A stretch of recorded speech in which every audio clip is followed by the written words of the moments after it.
Assalamualaikum warahmatullahi wabarakatuh. Oke, kawan-kawan sekalian, hari ini adalah pertemuan kedua pada mata kuliah Al-Islam dan Kemuhammadiyahan sesuai dengan silabus yang diberikan di Google Classroom masing-masing. Pertemuan kedua yaitu fokus membahas materi, yaitu makna Islam dan berbagai aspek-aspeknya. Materi ini penting kita pelajari, mengingat sebelum lebih jauh kita membahas tentang konsep-konsep di dalam agama Islam, maka kita refresh kembali ingatan kawan-kawan yang pernah belajar makna Islam, apakah pada SMA kelas 1 atau kelas berapa ya sekarang ya, 9, 10 berarti sekarang, ataupun SMK, ataupun di Madrasah Aliyah. Materi ini bukan materi baru, sebetulnya telah dipelajari di sekolah menengah atas. Oke, kita lanjut ke materi. Pertama, konseptualisasi Islam seperti yang sudah dibahas sebelumnya.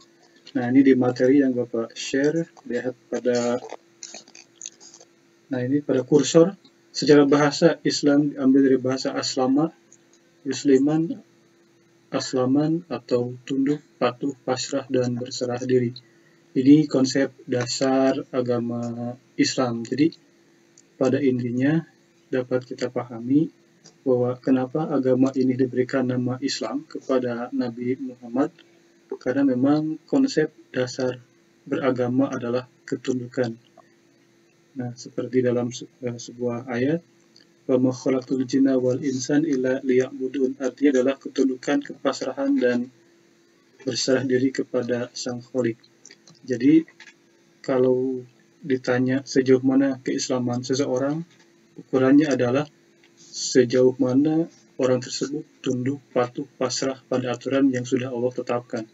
Jadi ukurannya bukan pada aspek apakah dia ulama atau bukan, apakah dia ustadz atau bukan, apakah dia profesional atau bukan, apakah dia seorang pengusaha atau bukan. Keislaman seseorang dilihat dari sejauh mana ketundukan, kepatuhan, kepasrahan, dan rasa berserah diri kepada Allah.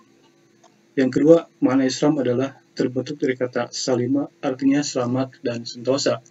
Nah, makna salima ini juga diartikan selamat dan sentosa karena memang konsep dasar agama ini diwahyukan kepada Nabi Muhammad untuk memberikan rasa aman dan sentosa, di mana pernah kita ketahui peradaban pada masa itu dikuasai oleh bangsa Romawi dan Persia, di mana masyarakat lebih pada dijadikan seorang budak.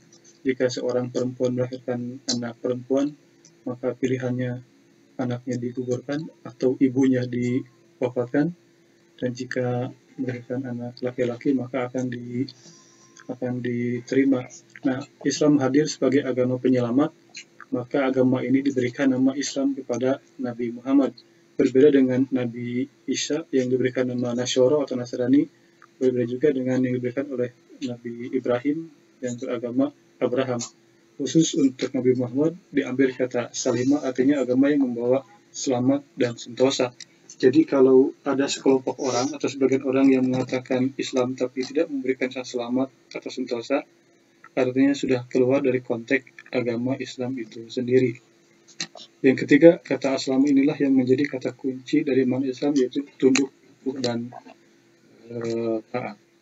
Nah, ini dalil yang bisa kita lihat mengenai Islam. Kita lihat Ali Imran ayat 19. Inna dina indallahil Islam wa makhtalafa allazina utul kitaba illa min ba'di ma ja'ahumul ilmu baghyan bainahum wa may yakfur bi ayatillahi fa innallaha sari'ul hisab. Nah, ini kita lihat penafsirannya. Nah, ini seperti di teks bisa Anda lihat. Sesungguhnya agama yang diridhai Allah hanyalah Islam. Tiada berselisih orang-orang yang telah diberi Alkitab, Al-Quran, kecuali sudah datang pengetahuan kepada mereka, karena kedengkian yang ada di antara mereka. Barang siapa yang kafir terhadap Allah, maka sesungguhnya Allah sangat cepat hisabnya. Jadi kita lihat akar kata Islam dari mana. Nah, kawan-kawan yang saya banggakan, jika ingin melihat akar kata Islam, sekarang tinggal lihat dalam website quran.bblm.go.id. Nah, cara menggunakannya seperti ini. Anda klik Al-Qur'annya ayat berapa. Di sini ada beberapa ayat. Klik di sini. Nah, kita lihat ke belakang. Nah, ini Inna dina indallahil Islam. Kita klik kata al-Islam di sini, maka akan keluar terjemahan. Nah, ini berkata.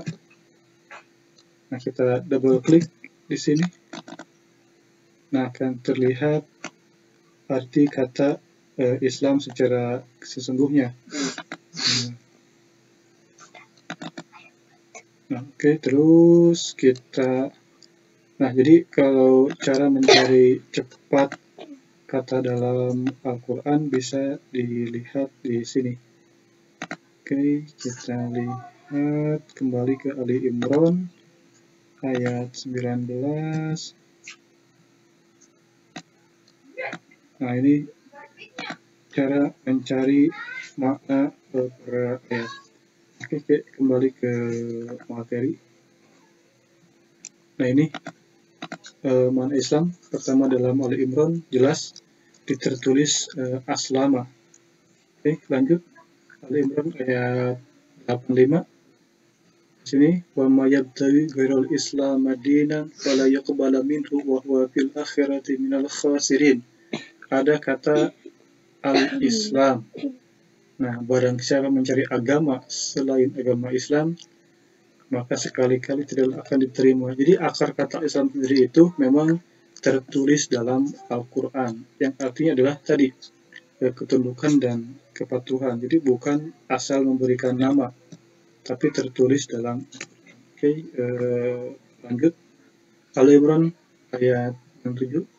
Bisa kawan-kawan lihat. Makana Ibrahim Yahudiyan wala Nasraniyan walakin kana hanifan musliman wa makana minal musyrikin. Nah, ini kata dari masih jamak dari al-Islam adalah musliman. Nah, Ibrahim bukanlah seorang Yahudi dan bukan pula seorang Nasrani, akan tetapi dia adalah seorang yang lurus dan berserah diri. Jadi kalau di ayat yang tadi sebelumnya, di sini diartikan Islam dari kata salima. Pada ayat 19 juga dikatakan Islam diambil dari kata salima.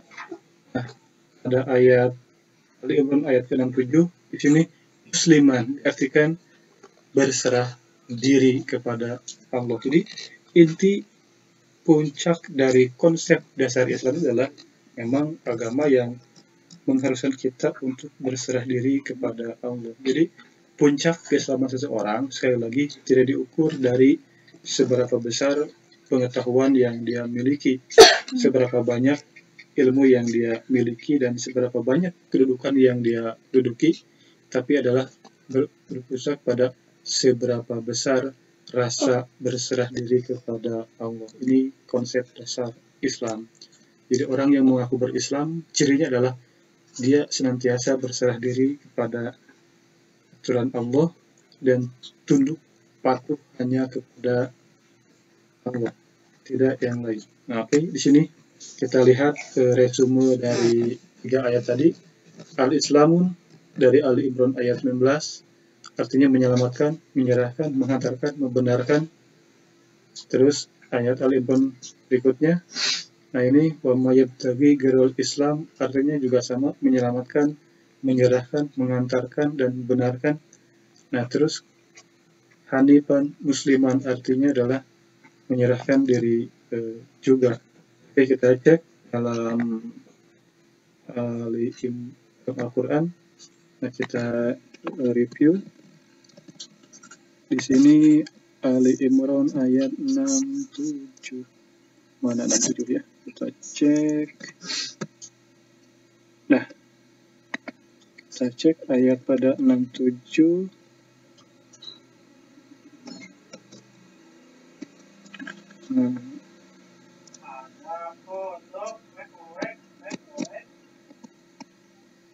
Nah, ini 67, maka Ibrahim Yahudan Nasoro Musliman. Nah, ini seseorang yang menyerahkan diri. Nah, muncul di sini.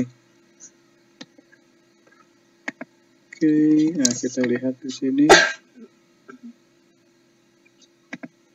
Nah, jadi cara melihatnya bisa lihat di, nah ini muncul ya. Oke, kawan-kawan, jadi kalau ingin mengetahui akar kata dari Islam itu, sekarang tidak perlu membuka Mu'jam Faros atau tidak perlu membuka kamus Al-Quran, cukup buka Google, ketik quran.pbln.id. Di sini kita bisa melihat akar kata musliman. Nah, ini musliman, akar katanya dari musliman. Nah, isim atau kata benda pelaku aktif. Arti kata musliman, nah ia laki-laki sesungguhnya menyelamatkan diri. Nah, ini arti dasar dari musliman. Nah, akar katanya di salama, sin, lam, dan mim. Nah, skala, neraca, timbangan, sisik, derajat, jenjang. Nah, ini kata dari salama. Nah, dijamakan menjadi musliman artinya adalah penyerahan diri.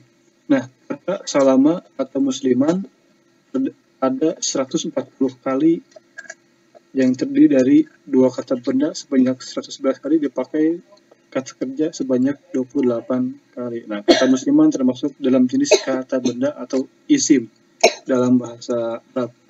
Jadi kawan-kawan kalau kebingungan mencari akar kata, sekarang tinggal klik saja, tidak perlu membuka Mu'jam Faros atau kamus Al-Quran.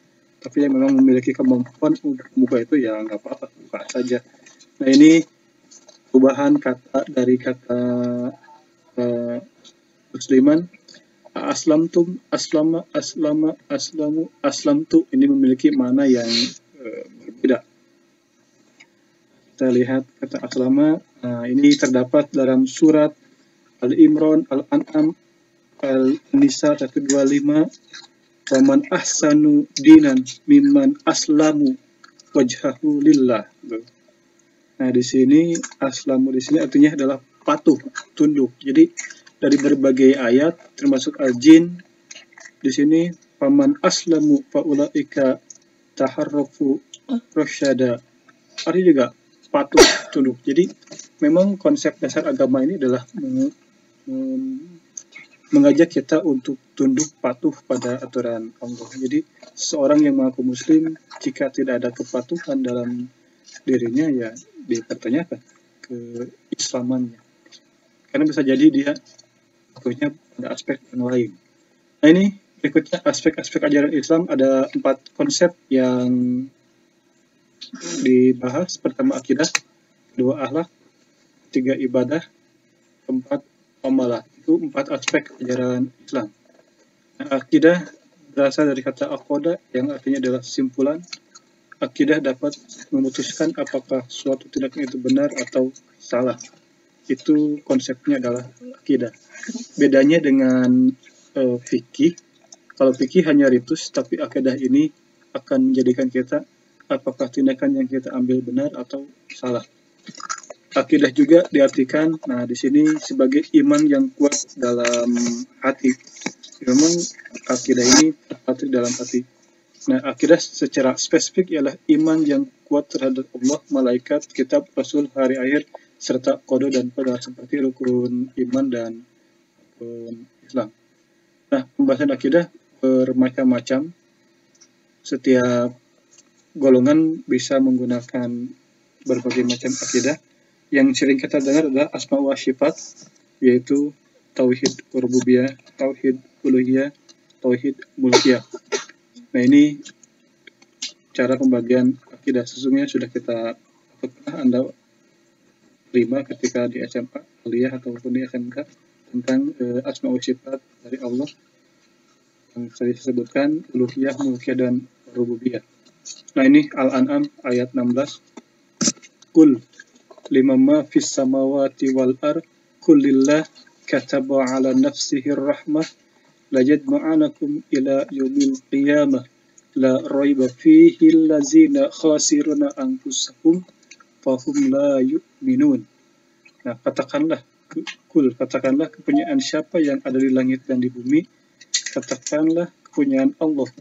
Dia telah menetapkan atas dirinya kasih sayang. Dia sungguh akan menghimpun kamu pada hari kiamat yang tidak ada keraguan padanya. Orang-orang meragukan dirinya, mereka itu tidak akan beriman. Jadi ini adalah bentuk pengakuan ketika ada kulillah, artinya Allah mengatakan dirinya sebagai Tuhan. Dan ayat ini menegaskan pada kita bahwa hanya Allah satu-satunya zat yang maha pencipta. Oke, kita lanjut. Nah, dalam ayat ini Allah mengatakan istilah kataba, yang artinya telah menulis. Kataba. Nah, kemudian dalam pemakaian istilah itu juga digunakan pengertian menetapkan isbat, menentukan takdir, mewajibkan ijab, mengharuskan fard, dan tekad kuat azam. Jadi Al-An'am tadi itu mengandung, yang ini mengandung kata kataba. Artinya ketetapan itu sesuatu yang sudah ditetapkan. Oke, kita lihat. Yang kedua, konsep akhlak. Akhlak artinya adalah dipekerti, tingkah laku atau tabiat. Nah, akhlak juga didefinisikan sebagai situasi jiwa yang mengajak pada perbuatan yang dilakukan. Nah, akhlak juga diartikan sebagai situasi jiwa yang mengajak pada perbuatan secara spontan. Jadi, setiap perilaku yang kita tampilkan itu termasuk kategori akhlak. Nah, ini makna akhlak dalam berbagai istilah. Dalam filsafat ada istilah moral, dalam studi antropologi ada istilah etika. Nah, dalam Islam istilahnya akhlak. Isinya itu saja, cuman beda pada sudut pandang. Makna akhlak perangi perbuatan kita. Nah, moral adalah nilai atau ketentuan baik dan buruk. Nah, etika adalah ilmu tentang baik dan buruk. Jadi kalau akhlak itu adalah perbuatan atau psikomotorik, kalau moral adalah afektif, nah kalau etika adalah kognitif, itu ilmu tentang perbuatan baik atau buruk. Nah, sementara moral itu adalah ketetapan yang ditetapkan. Nah, akhlak bersumber dari Al-Quran dan As-Sunnah. Nah, kalau moral bersumber pada adat istiadat atau hasil kesepakatan bersama. Sesuatu yang baik dalam masyarakat itu bisa jadi tidak baik dalam akhlak. Karena entry point atau sudut pandang moral itu diambil dari kesepakatan. Kalau akhlak bersumber pada Al-Quran dan As-Sunnah. Nah, kalau etika, adat istiadat atau hasil kesepakatan bersama juga. Jadi, sesuatu yang benar menurut moral dan etika bisa jadi tidak benar menurut akhlak. Contoh, seperti pribadi atau peribadatan pada masyarakat pesisir pantai. Setiap akhir panen, mereka membiasakan atau sebuah adat, sebuah nilai, jika panen berlimpah, maka harus menghadirkan sesajen hasil panen dibuang ke tengah laut, larung laut. Secara moral dan etika betul bahwa itu adalah sesuatu yang baik karena disepakati sejak dulu oleh nenek moyang mereka kali. Tapi dalam perspektif akhlak itu salah karena itu merupakan bentuk kesyirikan. Karena yang memberikan rezeki itu bukan pemilik pantai atau pemilik angin, tapi Allah itu sendiri. Nah, jadi sekali lagi, sesuatu yang baik dalam moral dan etika belum tentu baik dalam perspektif akhlak. Tapi sesuatu yang baik menurut akhlak, yang bersumber pada nilai Al-Quran dan Sunnah, tentu ini bisa dipakai dalam yang lain. Contoh, man salima musliman fahuwa muslimun. Nah, gitu kan. Barang siapa orang yang muslim saling mencintai sesama muslimnya. Itu akhlak bersumber dari As-Sunnah. Mau dipakai buat adat Timur Tengah, mau dipakai buat adat Asia Tenggara, ataupun adat pada Eropa, berbuat baik sesama muslim juga tetap dianggap sebuah kebaikan. Nah, itu contoh kecil. Maka sifat atau nilai dari akhlak itu adalah universal. Berlaku untuk semua negara, berlaku untuk semua bangsa, berlaku untuk semua suku. Nah, sedangkan status atau nilai moral dan etika bersifat lokal dan temporal. Contoh, perilaku ya katakanlah perilaku cipika-cipiki bagi konteks barat sesuatu yang baik, karena memang seperti itu tradisinya. Tapi bagi konteks Asia, terutama Asia Tenggara dan Timur, itu tidak baik karena bukan seperti itu adatnya. Nah, jadi ini contoh nilai moral dan etika itu bersifat lokal dan temporal. Tapi kalau akhlak itu bersifat universal karena bersumber dari Al-Quran. Dan ini dalil tentang akhlak, Al-Bayyinah ayat 5, bisa dicek. Wa ma umiru illa liya'budullaha mukhlishina lahuddin hunafa'a wa yuqimus salata wa yutuz zakata wa zalika dinul qayyimah. Jadi akhlak itu adalah bagian dari dinul qayyimah. Nah, padahal mereka tidak disuruh kecuali supaya menyembah Allah dengan memurnikan ketaatan kepadanya dalam menjalankan agama yang lurus, dan supaya mereka mendirikan sholat dan menunaikan zakat. Dan yang itu adalah agama yang lurus. Jadi akhlak itu didefinisikan adalah dinul qayyimah, agama yang lurus. Nah, karena konsep akhlak adalah liya'budu. Nah, ini konsep akhlak. Nah, terus Al-A'raf ayat 199, khudil afwa wa mur bil urf wa'arid anil jahilin. Nah, jadilah engkau pemaaf dan suruhlah orang mengerjakan yang ma'ruf serta berpalinglah dari orang-orang yang bodoh. Nah, ini salah satu contoh akhlak bersifat universal. Pemaaf, mengerjakan ma'ruf, kebaikan, dan berpaling dari orang bodoh di negara manapun, di suku manapun juga berlaku. Ini contoh bahwa akhlak ini bersifat universal. Jadi sekali lagi, sesuatu yang baik menurut etika dan moral belum tentu juga baik menurut akhlak. Oke, kita ini ayat tentang akhlak juga yang dalam Al-Qalam ayat 4, wa innaka la'ala khuluqil azim. Nah, ini adalah pujian Allah terhadap Nabi Muhammad. Wa innaka, sesungguhnya engkau la'ala khuluqil azim, berbudi pekerti yang luhur. Jadi pribadi Muhammad ini diakui dan dipuji oleh Allah sebagai la'ala khuluqil azim, pribadi yang luhur, tertulis dalam Al-Qalam ayat 4. Ini tadi sudah, ini sudah. Oke, kita lanjut. Nah, terus, ibadah. Terakhir, ibadah ayat bersumber dari kata al-adiyah, al-ubudiyah, wal-ubudiyah. Artinya adalah taat dan tunduk. Ibadah secara bahasa adalah perendahan diri, ketundukan, kepatuhan. Ini konsep ibadah. Nah, Ibnu Taimiyah mendefinisikan ibadah sebagai segala perbuatan yang dicintai Allah, baik itu ibadah mahdoh maupun ghair mahdoh. Ini konsep dari ibadah Al-Anbiya ayat 5 yang kita sebut misi kerasulan.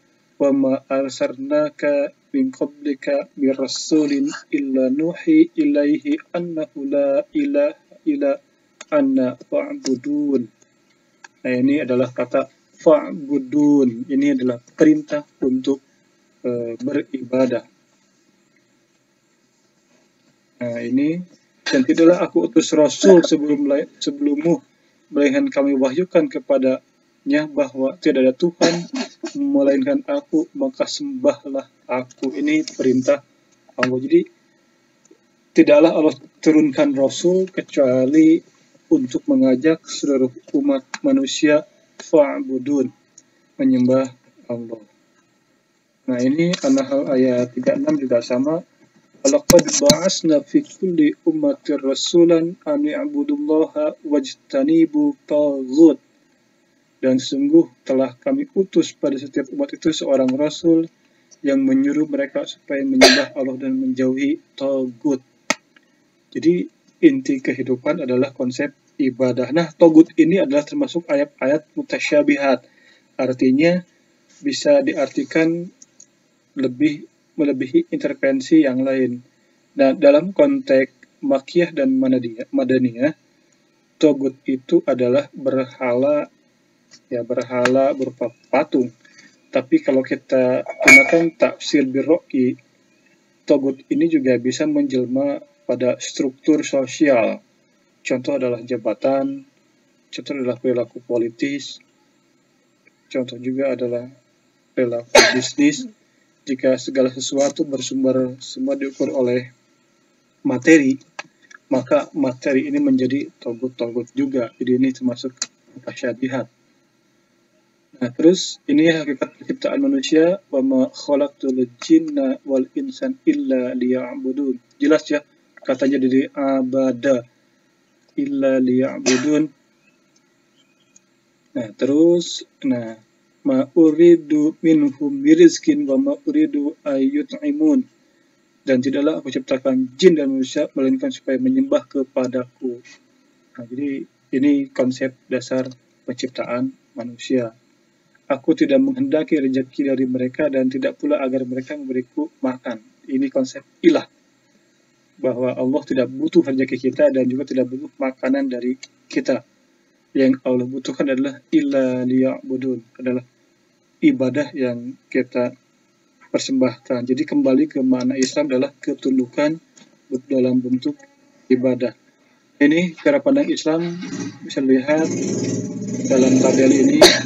Oke, nah ini tauhid sebagai inti peradaban.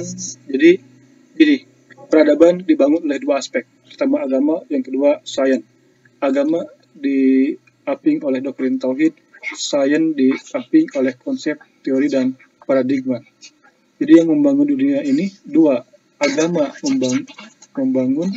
Contohnya adalah beberapa bangunan fundamental seperti candi, masjid, ataupun gereja itu dibangun sebagai dalam konsep agama.